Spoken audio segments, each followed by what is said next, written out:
का बात लिख के गया है, मैं उस रानी को कभी नहीं छोड़ सकता हूँ। मैं उस दिन की याद करती हूँ। मैं शादी करूंगा तो करूंगा ही। जो ज्वाला सिंह मुझे पत्रीगढ़ के राजा पत्रीगढ़ में ले गया और मुझे कितना सदा व्रत बांटी सानवा। लेकिन बेटा तूने दूल्हा पंगनी के साथ में शादी किया, इस बात भूले मेरे लाल। आगे देखा के आसुरतिया मैया। अरे मैया का चिन्ह भरे माँ।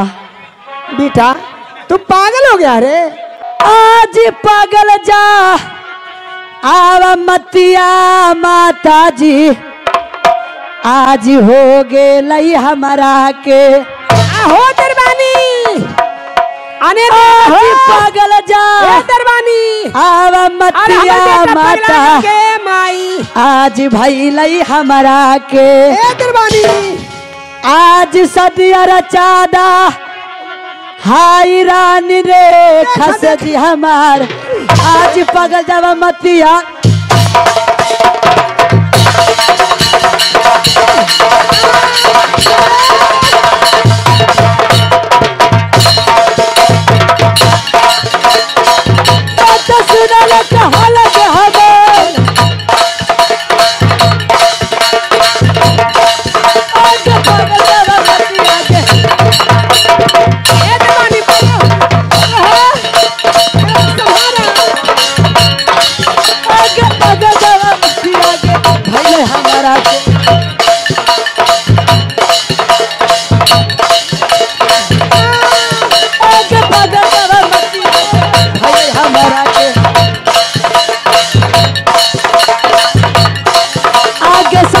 करा दो माता रानी से हमार,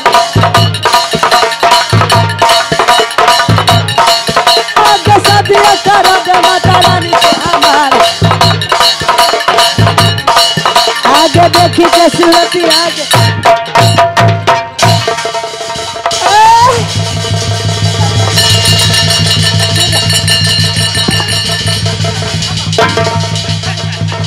मर जाओ बेटा, शांत रहो। मैं पागल में हो गया हूँ। मुझे छोड़ो। जल्दी खबरिया कर दा राज बंगले पर रानी, जल्दी खबरिया कर दा राज बंगले पर सानी के जल्दी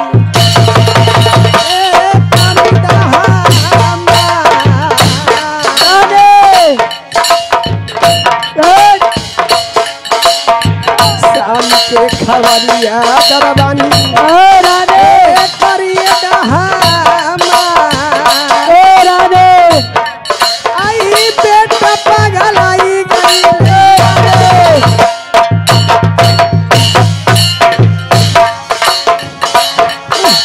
ए जल्दी खबरिया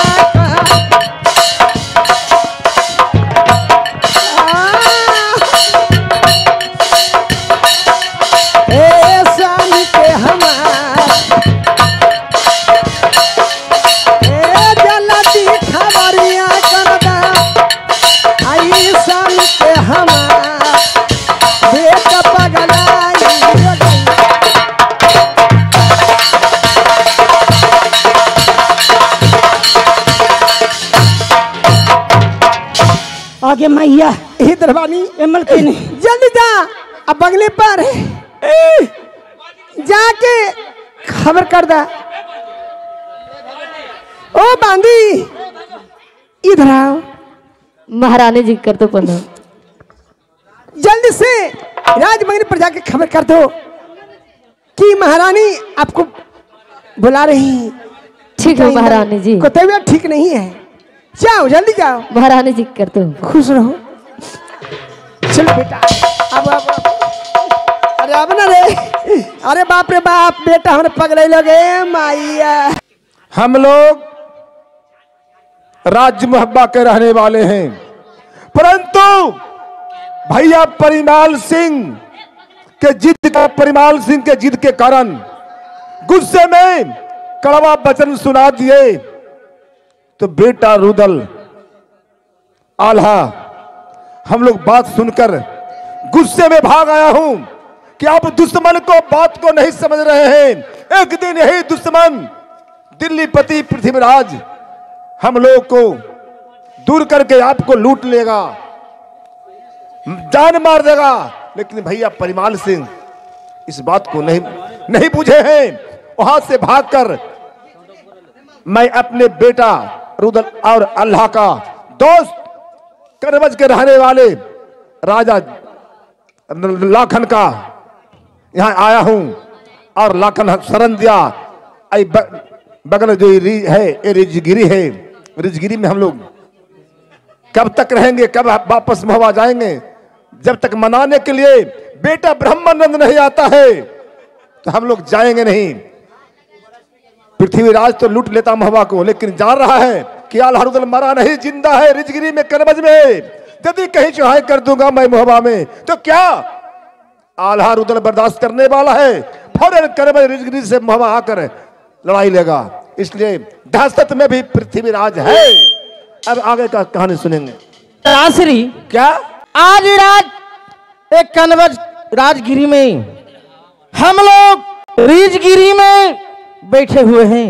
हाँ बेटा रुदल, और हम लोग भगवान के नाम अभी तक नहीं लिए हैं, इसलिए राज बंगले पर सभी भाई मिलकर भगवान की नाम ले लेते हैं तो अच्छा की बात था। ये राज बंगले उदासी छाई है। बेटा रुदल कौन नहीं जानता है कि क्षत्रिय राजपूतों के बंगले के ऊपर जब तक अल्लाह ईश्वर का नाम नहीं लिया जाता है तो बंगला उदास रहता है। इसलिए आज कनवज रिजगिरी में प्रेम पूर्वक अल्लाह ईश्वर का नाम लिया जाए ताकि रिजगिरी राज दरबार जगमा उठे। हाँ चाचा श्री सरदार जी, कनवज राजगिरी में हम लोग ये भगवान की नाम ले लीजिए। ठीक है चाचा श्री, बेटा हम लोग भगवान की नाम ले लेते हैं। ठीक है आप हो ये अल्लाह खुदा के नाम जप जरूर लीजिए। जरूर, क्यों नहीं बेटे, मैं भी अल्लाह खुदा को बस नाम लूंगा। सरदार जी भाई रुदल, ए रिजगिरी में हम लोग ए सभी भाई मिलकर ए प्रेम पूर्वक से ए भगवान की नाम ले लेते हैं तो शरीर में जितना दुख दर्द रहता है बिल्कुल निकल कर भाई रुदल, क्योंकि भगवान का सुमरन करने से ये कनवज का रिजगिरी आज धनोधन आनंद हो जाएगा। हाँ हाँ सरदार जी।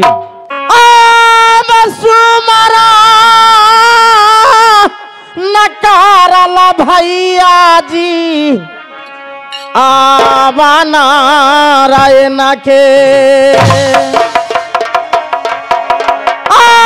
सुमरा नकारला भैया जी आवा नारायण के लिया बजड़ांगा बा भैया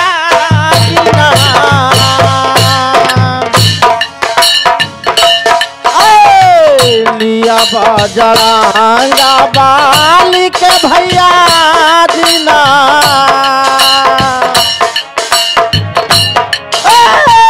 सुमरा ना करला दीना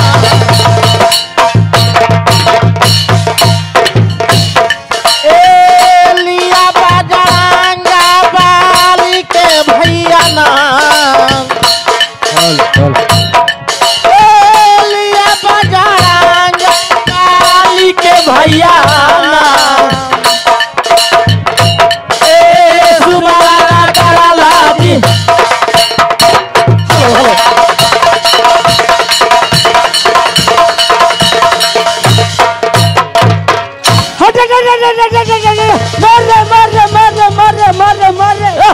एकरा बहन के कटमिया हिंदू के दरबार में पूजा करते हैं। अरे मार चंडाल कहीं का क्या हुआ रे? क्या हुआ तुम्हारा रे?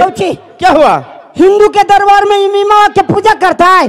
बहादुर 5 एकड़ जमीन दे देवल गए है अयोध्या में तो मंदिर बन गए बेटा, मस्जिद अपन बनाओगा। नहीं नहीं बहादुर तो अस्थिर रहो। कौची रिजगिरी में चाचा श्री हमको आए हुए हैं और सभी हम लोग भी भाई मिलकर आए हुए हैं, सब एक साथ रहते हैं।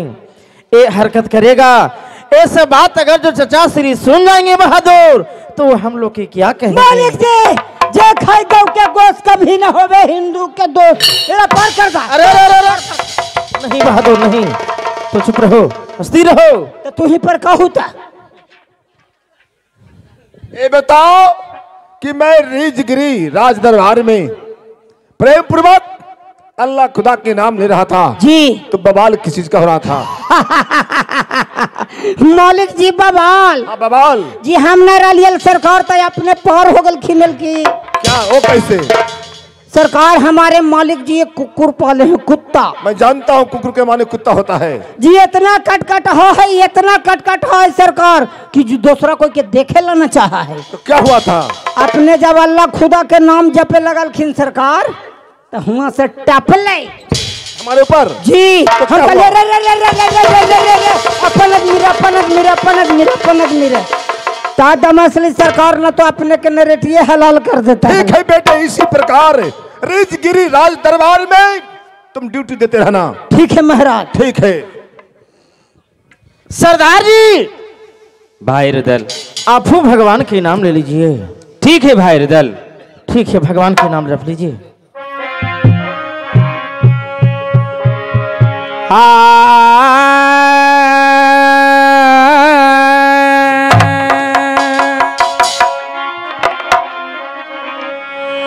आज सुमरा नकार लाए रूदल भाई, अब शिवाजी शंकर का। चलो सरदार जी, आज सुमरन आलकार तरुदल भाई, अब शिवाजी शंकर का। अपरले बतिया जी के चरणवा मना,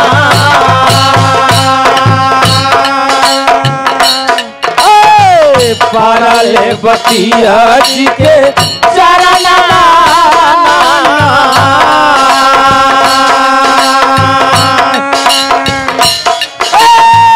सुमरन करला जी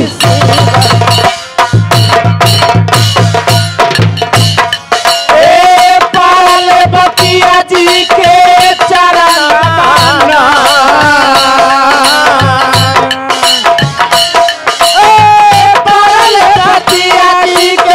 चरण जी के सुमरन करला जी।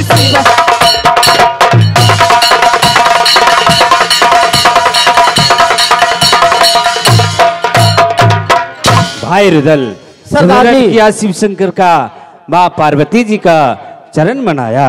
भैया जी, भैया मलखान जी, भाई रुदल, आप भगवान की नाम ले लीजिए ताकि शरीर में जितना दुख दर्द रहेगा भगवान की नाम लेने पर सभी कल की बाहर हो जाएगा। ठीक है भाई रुदल, मैं भी नाम ले लेता हूँ। ठीक है, ले लीजिए।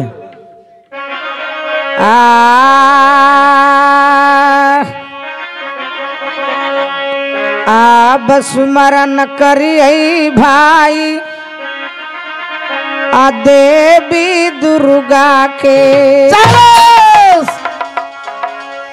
अब स्मरण करिए भाई आ देवी दुर्गा के।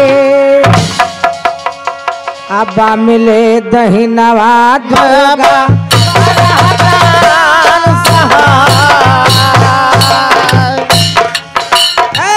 बमले दहिनवा मैया रहतान सहा।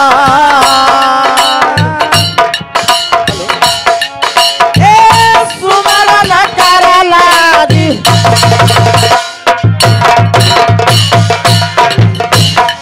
आबा देवी दुर्गा जी के चरण माना। देवी दुर्गा जी के चरण माना।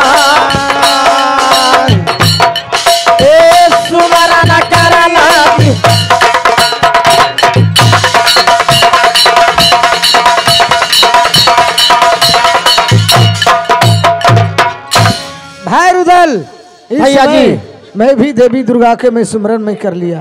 भाई देवा, भाई उदल, तभी भगवान की नाम ले लो ताकि शरीर में जितना दुख दर्द रहेगा बिल्कुल निकल के बाहर हो जाएगा। भाई देवा ठीक है भाई उदल। हेलो सने भाई उदल, हेलो हेलो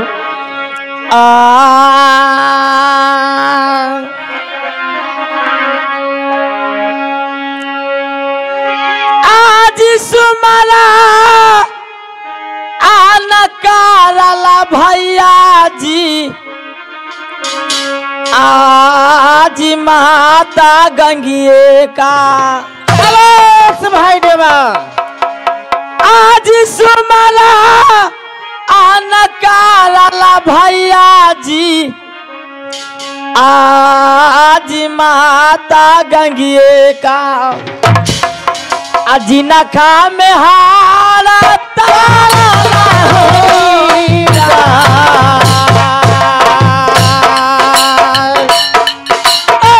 जिनखा में हारा होईरा,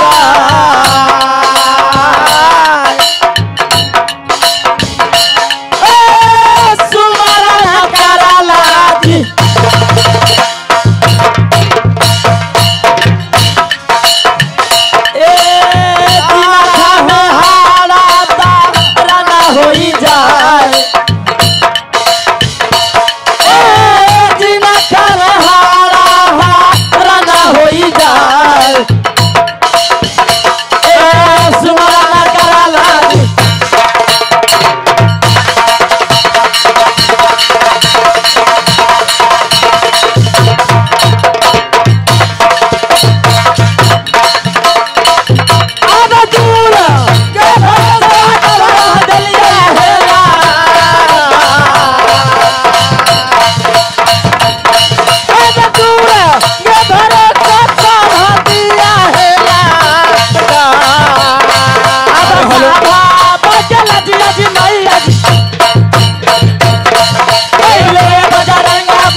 बेटा रुदल, बताइए कि अब राज बंगला कैसा लग रहा है? वास्तव में रिजगिरी राज दरबार बंगला बेटे जगमगा उठा, इसका वर्णन नहीं किया जा सकता है। चाचाश्री बेटा रुदल, फिर भी लेकिन है, लेकिन किस बात का रह गया है? लेकिन इस बात का है कि रिजगिरी में हम लोग सभी भाई मिलकर प्रेम पूर्वक से भगवान के नाम लिया। हाँ बेटे, लेकिन ये अभी तक दरबानी भगवान के नाम नहीं लिया है। द्वारपाल के बारे में कह रहे हो? हाँ चाचाश्री। बेटे रुदल, जानते हो कि तुम लोगों को धर्म में, हिंदुओं को धर्म में एक रामायण ग्रंथ है। क्या रामायण? क्या रामायण थे चाचाश्री? जानते हो वो वाल्मीकि जी के द्वारा रामायण तैयार किया गया है। वो कैसे रामायण तैयार किया गया था? जानते हो बालेपन में वाल्मीकि जी का काम था चोरी करना। क्या वो चोर थे? हाँ, युवावस्था में जवानी में चोर थे, लेकिन उन्हें ज्ञान प्राप्त हुआ। अच्छा, जब ज्ञान हुआ, क्या चोर के भी ज्ञान प्राप्त हुआ? हाँ बेटे, उन्हें उपाधि दिया गया तिलकदर्शी महर्षि वाल्मीकि। अच्छा, तिलकदर्शी माने होता है जिसके पास दिव्य दृष्टि का ज्ञान, आध्यात्मिक ज्ञान, और वही त्रेता युग में रामायण की रचना किए। अच्छा, और वो जानते थे कि मेरे ही जैसे प्रथम कलयुग में तुलसी नाम का एक व्यक्ति का जन्म होगा, और मेरे जैसे ही वो भी, मैं चोरी करता था परंतु वो स्त्री में लौले रहेंगे। स्त्री के सिवा उन्हें कुछ नहीं सुहाएगा, जो कुछ है जो स्त्री है। एकर मतलब एगो चोर एगो छिनरा। बहादुर चुप रहो। सिर्फ अपने पत्नी में लौले रहते थे। ओहो, एक दिन जानते थे वाल्मीकि कि तुलसीदास को भी ज्ञान होगा। ओहो, फिर भी ज्ञान होगा। और महाकवि कहलाएंगे। अब मेरा जो वाल्मीकि रामायण लिखा हुआ है, जो कोई साधारण आदमी उसे पढ़कर समझ नहीं सकता है, परंतु मेरा ही रामायण को देखकर तुलसीदास को इतना भारी ज्ञान होगा, जिसे तुलसीकृत रामायण से एक रामायण ग्रंथ तैयार करेंगे वो सरल भाषा में, ताकि सभी कोई पढ़कर आसानी से रामायण को समझ सकेंगे।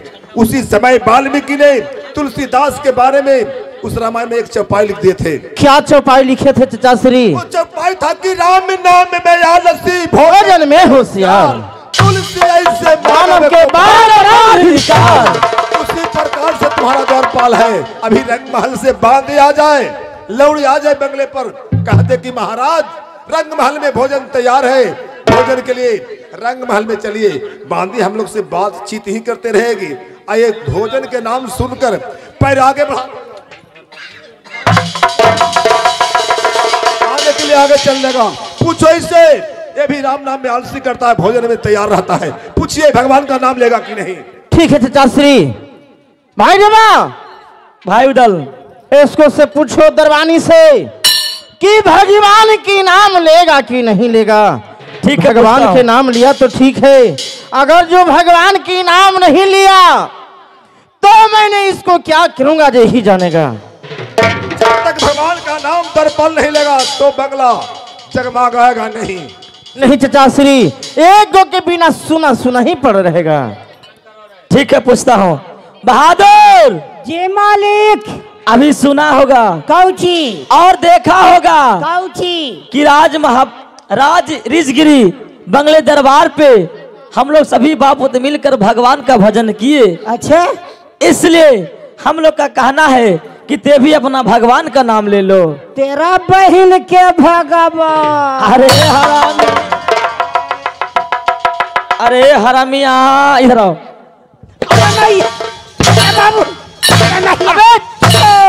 बहादुर जी, जब भगवान के भजन करने के लिए कहता हूँ तो भगवान के गाली बकते हो। हमरा भगवान से लड़ाई चलो हो। भगवान से? हाँ। किस चीज का?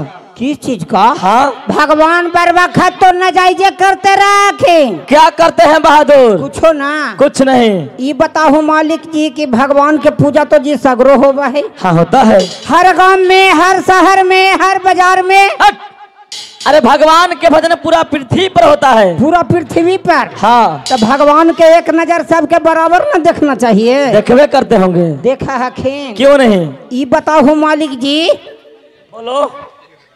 कि 1.5 साल पहले कोरोना आइलो। अच्छा। कोरोना आइली सरकार था करीब करीब 2.25 साल ओझरल के। अच्छा, बोल ले जाओ। ओरा में कौची जाना हो? क्या हुआ? कोरोना आइली तो लॉकडाउन लग गए। अच्छा। लॉकडाउन लग गए तो बाहर के आदमी बाहर, भीतर के आदमी भीतर, एकदम पैक हो गई सरकार। उतने ना होले। और क्या हुआ? 2 गज के दूरी रहो। औरत रहे या मर्दाना रहे या बेटा रहे या बाप रहे, 2 गज के दूरी रहो। उतने ना होले। और क्या हुआ? पहले बछरुआ जो दूधवा पी जाले सरता मुहमा में कौची लग जाले? जावा। जावा। आगे मैया बूढ़ा बुतरू जवान सब के मुहमा में जावा लग गई सरकार, सब के जावा लग गई। ये बताओ कि 2 गज के दूरी हलै, अगर जो 10 बरस ऐसा रह जीतल सरकार तो बाल बच्चा होना बंद हो जीतल। बहादुर ना उतने होलो। और क्या? अभी वर्तमान में देखू कि बेचारा किसान धान उपजेल की पीटर चला के, मोटर चला के मर गए धान। कोई बेचारा के साधन हल ओकरा होले। अच्छा, बोले जाओ। आ जब मसूरी उपजला या सरसों फरे फरे है, अच्छा, एकरा बहन के भगवान कुहा या मेघ पर है। का किसान सब भगवान के भजन न कर रहलखिन? इसीलिए कहा गया है बहादुर कौची कि मन में राम बगल में छुरी, कहे कबीर निहत बुरी। हमारे सभ्य के निहत बुरी न है था। अगर तहे दिल से भगवान के भजन करोगे तो ऐसा गलत काम नहीं होगा। तहे दिल से भगवान के भजन करबो तो नोचनी खुजली चालू हो जीतो। भगवान के भजन करेगा? करई। चलो करो। श्रीमान जी एक कहावत है कि जिनकर नगर में रहिए तो हाँ हाँ हाँ हाँ कीजिए, कबूतर का सींग होता है रे। तो हाँ सरकार जी हो गए। मैं क्या करूं, मालिक का बस में हूं तो भगवान का भजन करने पड़ता है। चलो भगवान का भजन करो जी कर रही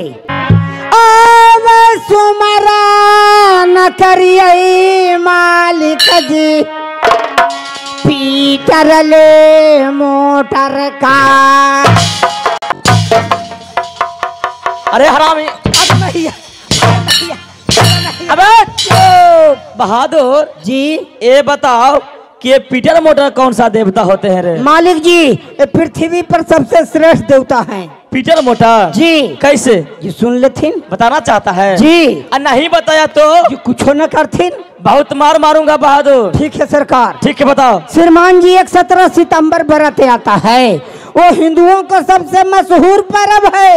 जितने भी लोहे का कल कारखाना और औजार बाबा विश्वकर्मा होते हैं महाराज, और वही 17 सितंबर को उनको पूजा होता है। शाबाश बहादुर। चावस बेटा। अरे बेटा किसको कहा रे? जी अपने के। बेटा किसको कहा रे? अपने के। भाई देवा ये अपने आप की बड़ाई कर रहा है। ये न कहो कि अपने आप को बड़ाई कर रहा है। वही न होला। ठीक है। अब सुमरन करिए मालिक जी, पीटर ले मोटर का। ओ जीना का में देख के तेलवा अदे धका धका। ओ सुमरन करिए जमाल।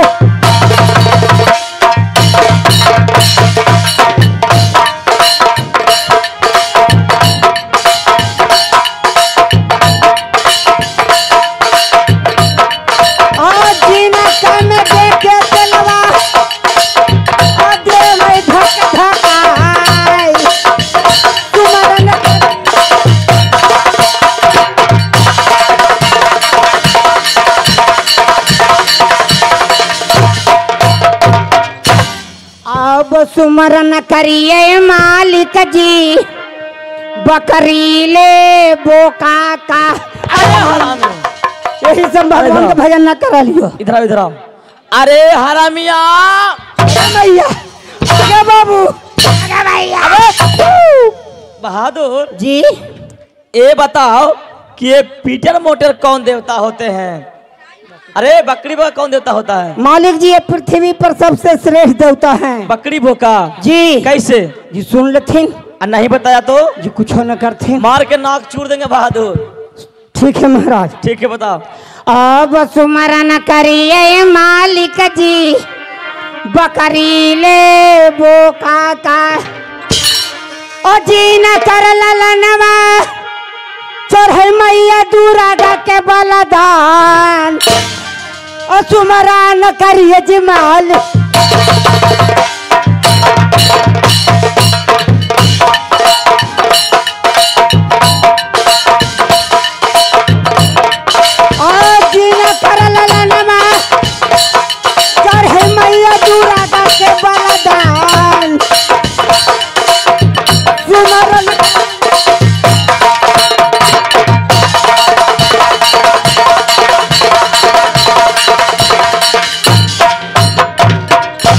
श्रीमान जी ये मानुष तन है लेकिन किसी काम का नहीं।